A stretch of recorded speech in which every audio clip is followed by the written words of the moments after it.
O advogado do Mauro Cid incluiu a Michelle no rolo do Rolex. Esse cara tá virando um verdadeiro tormento, um pesadelo na vida da família Bolsonaro. Primeiro ele tinha recuado da confissão do Mauro Cid, aí ele recuou do recuo e colocou a Michelle dentro dessa história, porque isso faz parte da estratégia de defesa dele para livrar a cara do Mauro Cid. O que dificilmente vai acontecer, por isso que ele traz a Michelle pra dentro desse bololô todo. O Bolsonaro, né, pessoal, deveria ter tentado vender esse Rolex pro senador Marcos Rogério, porque ele curte relógios potencialmente caros, mas talvez esse relógio extrapolasse aí o orçamento mensal do Marcos Rogério. Michelle, que está revoltadíssima com a quebra de sigilo bancário dela por conta do caso das joias. Coloque nos comentários: o advogado do Mauro Cid é o novo tormento da família Bolsonaro? Esse caso afeta a imagem de Michelle? Ela vai ser presa junto com o Bolsonaro? Deixa o seu like se você tem gostado que o advogado virou um tormento na vida do Bolsonaro e se inscreva no canal. O advogado do Mauro Cid, ele falou que o Cid iria fazer uma confissão no caso das joias, segundo a reportagem da revista Veja. E aí o que acabou acontecendo? Ele recuou, porque ele mandou uma mensagem de madrugada para o Estadão falando que não tinha caso de joia nenhum. Não vai ter confissão de joias nada, não tem nada a ver com as joias. Isso gerou uma certa repercussão, pessoal. Só que aí, a Veja, no passar do dia, divulgou um áudio do advogado do Mauro Cid citando joias. Não, ele foi lá para os Estados Unidos para pegar joias. O próprio Bolsonaro falou para ele: vai lá, resolve o caso das joias.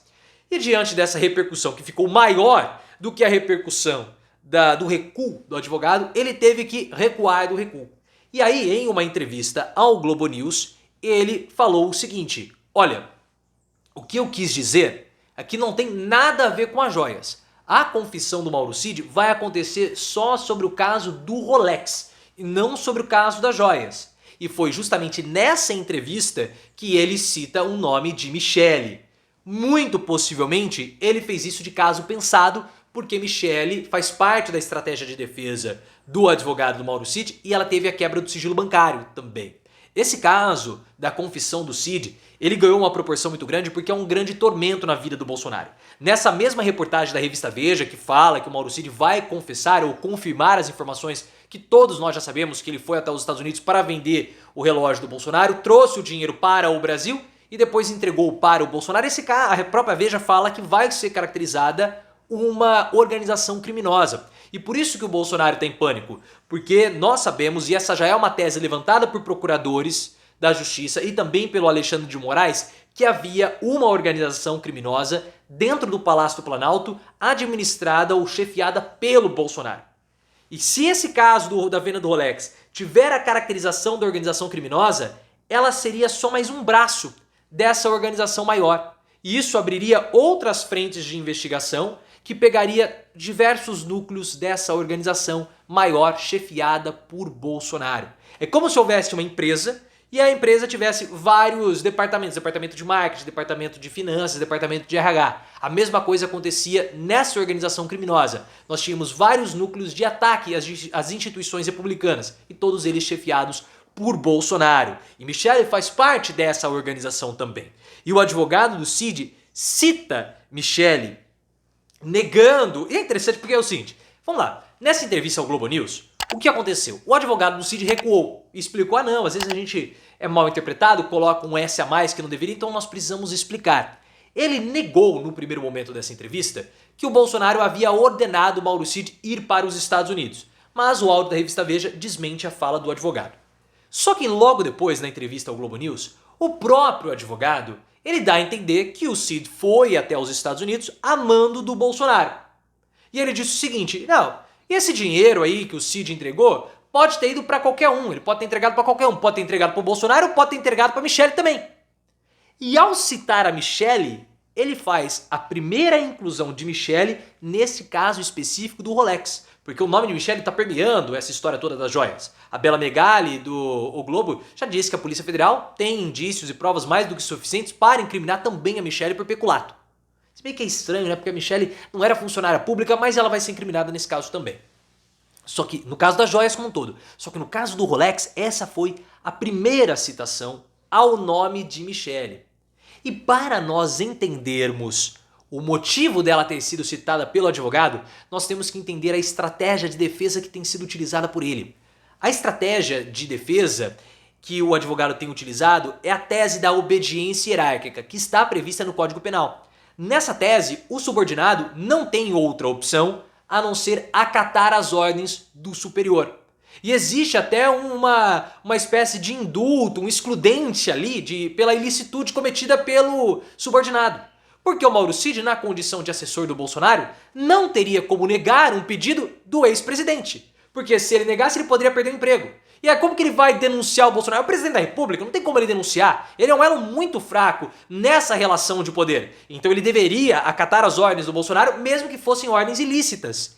E o pior nessa relação de poder é que o Mauro Cid era o coronel, o Bolsonaro era o chefe das Forças Armadas. Então, além dele ser um subordinado em termos formais da administração pública, ele também era um subordinado na hierarquia militar. Portanto, o advogado do Mauro Cid quer falar o seguinte: o Cid apenas estava cumprindo ordens. E nessas entrevistas que ele concedeu à Veja, que ele concedeu ao Globo News, ele fala a mesma coisa. Cid cumpria ordens. E só isso, ele é inocente. E aí vem a inclusão da Michelle. Por quê? Porque o Cid também cumpriu ordens de Michelle. A contragosto. E ele vai usar o caso da Michelle. Porque nós ficamos sabendo o seguinte, que havia um esquema de rachadinha em caixa 2 dentro do Palácio da Alvorada, organizado por Michelle. Como que funcionava esse esquema? A Michelle tinha um cartão de crédito de uma amiga dela, a Rosemary, me fugiu o nome. Enfim, era uma assessora da Michelle, que era uma amiga, não era assessora, perdão, era uma amiga da Michelle que estava alocada em um parlamentar, como assessora de um parlamentar. A Michelle usava o cartão de crédito dela. Rosemary era um nome parecido com a da amante do Fernando Henrique, mas enfim. A Michelle usava o cartão de crédito dessa assessora ou dessa amiga e depois pedia dinheiro vivo ao Mauro Cid para cobrir as despesas e fazer o depósito na conta da amiga. Então a Michelle usava o cartão de crédito, solicitava às suas assessoras que pedissem dinheiro ao Mauro Cid, o Mauro Cid liberava o dinheiro vivo em envelopes e elas faziam um depósito na conta da amiga da Michelle para cobrir os custos do cartão de crédito. O Mauro Cid falou, e nós temos as conversas do Mauro Cid com as assessoras da Michelle, que esse caso era um caso de corrupção, igual ao que aconteceu com o Fabrício Queiroz e o Flávio Bolsonaro. O próprio Cid falou o seguinte: peçam para a Michelle ter um cartão de crédito próprio, ela tem condições de fazer isso. Isso é ilegal. E ele falou, eu vou parar de fazer. Só que como eram ordens do Bolsonaro, o Cid não tinha como não liberar o dinheiro. Então, mesmo a contragosto, e nós temos as provas das conversas, mesmo a contragosto, o Cid acatava as ordens diretas do Bolsonaro e da Michelle, porque ele estava hierarquicamente abaixo. Por isso a inclusão de Michelle. Michelle faz parte da estratégia de defesa do advogado do Mauro Cid. Michelle também está nesse caso porque houve o pedido de quebra de sigilo bancário e fiscal da Polícia Federal ao Alexandre de Moraes e o Moraes acatou. Tanto o sigilo de Michelle quanto de Bolsonaro foram quebrados porque é necessário saber se eles receberam dinheiro vindo das joias, ou do Rolex, ou de qualquer produto de valor. Michelle ficou revoltada com isso e com muita ironia falou o seguinte: era só ter pedido meu sigilo que eu concedia. Ela quer dar uma de cordeirinha para fingir que está colaborando com as investigações, mas ela está morrendo de medo desse caso afetar as pretensões políticas dela, porque é um caso de fácil compreensão da população com relação à corrupção e delitos. É muito mais complexo do que a falsificação dos dados do SUS, é bem mais complexo do que a interferência da Polícia Rodoviária Federal ou do que os escândalos durante a pandemia. Esse caso não, é desvio de recurso público, é venda de um produto ilegal, vendeu o relógio que não podia para embolsar o dinheiro. Então esse caso tende a afetar muito a imagem de boa samaritana de Michelle Bolsonaro, que parece na verdade uma grande fariseu, ou não. Vamos esperar para ver.